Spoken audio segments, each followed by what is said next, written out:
Hey y'all, how's it going? I'm ChosenEyes, professional psychic medium who also happens to be a doctor of Eastern medicine. Here on a mission to train the next generation of unlikely healers, and every Friday I offer something called a Friday Fluck Up. This is my attempt at humanizing expert culture and reminding everyone and myself I'm human, I make mistakes or missteps and miscalculations. It happens. So this week's is I almost forgot that I have the now. What do I mean by that? Lots of things happened. I had my son home for spring break. Lots of things I still needed to get done for work. And at baseline, I'm a person who has a tendency of living 25 years off in the future. It's me. What can I say? That being said, I was also contacted by several people from my past and asked to share in some very real life situations that they have going on. Many of them involving the concept of mortality. So, that being said, that made me really think these women, namely women, are all in my same age range. We all have either chronic illnesses or things that are going on in our lives. And why is it so easy for me to live in my future and not stay as rooted in my present when it's becoming ever present?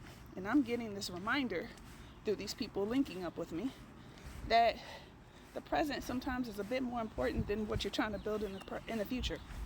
Even though the future is technically ever present because, well, the beginning of this video is technically the past.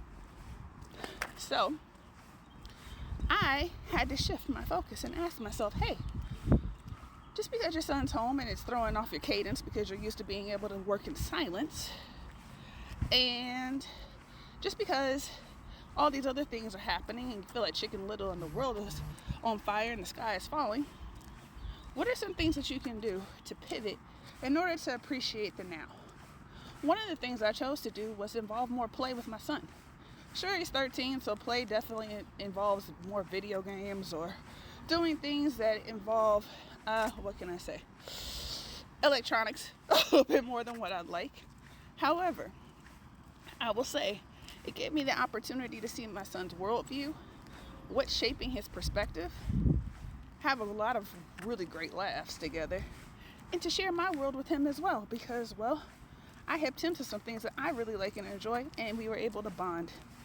So rather than getting upset because, just the presence of a teenage boy can be loud and boisterous, even if he's silent, it gave me the opportunity to, well, just be, to enjoy him, to see him, to enjoy being a mom. And not that I don't always, but I got to do it in a different way.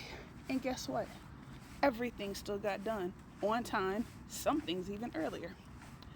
That being said, I'll submit to you, maybe it's time for you to pivot. Rather than being so regimented and inflexible with your time and so preoccupied with the future, maybe it's time that you ask yourself, how can I pivot in moments where maybe I need to actually be a little bit more present? Because I'm here to tell you, in doing that, all the details I was bogging myself down with melted away. I was able to actually streamline things, approach things from a more minimalistic standpoint, and again, not task out like lickety-split. Consider it. What are some ways that you can pivot today? Right here, right now. Because no day is promised to any one of us. So all you got to do is remember that this present moment is going to become somebody's past, including yours. And the future is always coming right before you. Admittedly, I had to ask myself, why is the future more comfortable for me than the present? Still figuring that one out, but happy to drop it here when I figure it out. Keep your gazes forward, love and kisses. Like, share, subscribe, do all the things. If this helps at all. And I'm off to go maybe run. Bye, y'all.